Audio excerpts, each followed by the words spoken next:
यहाँ जितने भी साथी आए हैं, प्रदेश में 6.5 लाख पद खाली हैं। हम नहीं कह रहे, सरकार का आंकड़ा कर रहा है। लेकिन जो सबसे बड़ा मुद्दा है कि योगी जी ने ट्वीट किया था 11 दिसंबर 2020 कि 27,000 हम पदों की भर्ती करेंगे।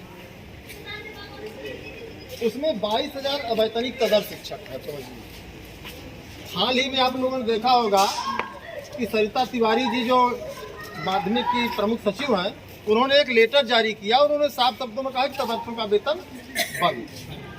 फिर दूसरे तीसरे दिन आप देखे होंगे कि सरकार की जो विधानसभा की बैठक थी, उसमें तदर्थों को बचाने को लेकर के तमाम MLC, विधायक, सांसद, तो हमें आपको अपनी ताकत का अंदाजा इस बात को लेकर लगाना होगा कि हम फार्म जब भरते हैं तो कम से कम 16 लाख 17 लाख फार्म भरते हैं, और उन 22,000 से कितनी बड़ी मोहब्बत है कि 22,000 भारी पड़ रहे हैं 16 लाख। तो कहीं ना कहीं हमें आपको अपनी ताकत का अंदाजा दिखाना होगा कि हम 16 लाख हैं तो हमें अधिकार मिलना चाहिए। और सुप्रीम कोर्ट ने सीधे कह दिया है कि तदर्थवाद समाप्त कर दिया जाए। तो हम भी सरकार से, हम गए भी थे मुख्यमंत्री जी के कार्यालय के पास, हालांकि वो चले गए थे अयोध्या, लेकिन मैंने वहाँ रख दिया उनके काउंटर पर लेकर, और हमने उनके सचिव से बता दिया कि आप बता दीजिएगा कि अब हम आंदोलन करने प्रयागराज में जा रहे हैं और तदर्थ शिक्षकों का जो सुप्रीम कोर्ट ने सीधे सीधे कहा कि उनको समाप्त कर दिया जाए। तो फिर इनसे कौन सी मोहब्बत है? अब मोहब्बत यही है कि बड़े बड़े जो माफिया हैं, मंत्री हैं, विधायक हैं, उनके 20-20, 15-15, 10-10 कॉलेज हैं। आप देखे होंगे यहाँ से चाइनीज जब साथी जाते हैं तो उनको सीधे कहते हैं आज से दरवाजे मत आना विद्यालय, वो समाजों का इंतजार करने लगते हैं। तो ऐसे भी जो साथी वो भी सहयोग के लिए आगे नहीं आते। तो हम लोग न्यायालय में भी लड़ेंगे और सड़क पर भी लड़ेंगे। चूंकि तदर्थ न्यायालय से हार गए और सड़क पर लड़े हैं, इसलिए उनको इस महीने का वेतन मिलने जा रहा है, वरना वेतन न मिलता। तो इस लड़ाई को मजबूती से लड़ा जाएगा। और आपको बता दें कि अगर 16 लाख हमारी संख्या है तो हम उन पर भारी रहेंगे। तो अलग बात है कि हम बाहर 10-20 लोग निकलना। दूसरी बात, जो शिक्षा मित्र है, सरकार ने शिक्षा मित्रों को बाहर निकाल दिया। तो आखिर जब छात्र और शिक्षक अनुपात मिलाया जा रहा है तो शिक्षा मित्रों को और प्रेरकों को क्यों उसमें जोड़ा जा रहा है?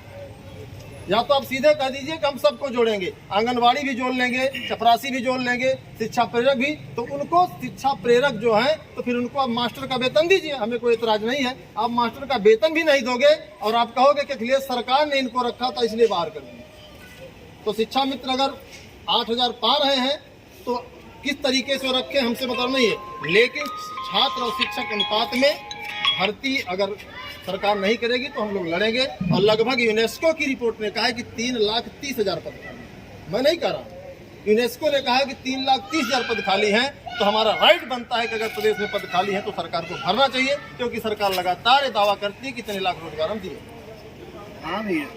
तीसरी बात, LTGIC के पद खाली हैं। प्रतीक्षा सूची के तमाम हमारे साथी जो इंतजार कर रहे हैं उसमें आर्ता विवाद। सरकार के पास इतना समय नहीं है कि 2 घंटे बैठ करके हड़ताल समाप्त कर दे कि क्या इसमें विवाद है क्या नहीं विवाद। सरकार चाहे तो 2 घंटे में कर सकती है। चुनाव ही आप देखिए, उपचुनाव होने जा रहा है, 6 महीने भी सरकार बने नहीं हुआ, उपचुनाव का कोटा पूरा हो रहा है। तो क्या सरकार इस रोजगार पर गंभीर होकर के क्या उन पदों को या जो योग्यता का विवाद है उनका मामला नहीं सॉल्व कर सकती? तो कहीं न कहीं सरकार पर हमारा असर नहीं है। उसी असर को सरकार तक पहुंचाने के लिए हम लोग इस लड़ाई को मजबूती से लड़ेंगे। और हमें जेल जाने से दिक्कत नहीं है। आप समझिए कि 10 बाई 10 के कमरे में 5 से 7 साल हम लोग बिताए, इससे बड़ा जेल क्या हो सकता है? भाई हम आप जब गांव से आए हैं तो हमारा आपका एक ही प्रण है कि हम आप एक रोजगार लेकर जाएं। तमाम ऐसे साथी हैं जो एक भर्ती को देखने के लिए जो है ओवरेज हो गए। तो वही घटना हमारे साथ न हो, इसलिए हमें आपको लड़ना इतना जरूरी है कि भर्ती समय से आ जाए।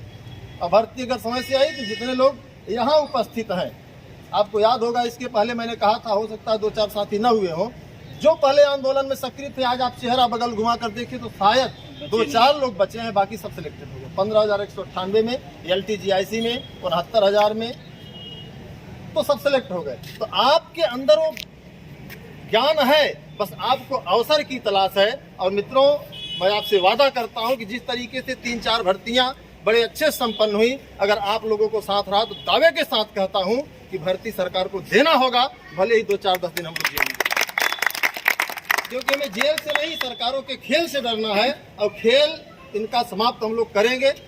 पद खाली हैं तो हम लोग उस पर लड़ेंगे और भर्ती लेंगे हर हाल में। यही हमारे मुद्दे हैं। इस मुद्दे पर हम लोगों को और मैं यकीन करता हूं, मुझे विश्वास है कि जितने साथी आए हैं सब मिल करके सोशल मीडिया से लेकर के सड़क तक इस लड़ाई को मजबूती से लड़ेंगे।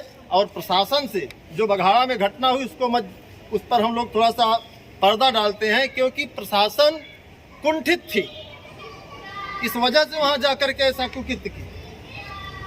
अब प्रशासन की औकात नहीं है कि किसी युवा को इलाहाबाद में हाथ लगा दे। आचार संहिता का दौर था, तो इतना ध्यान रखें। बाकी सभी साथियों को धन्यवाद कि आप लोगों ने अपना अमूल्य समय इस गर्मी में दिया है।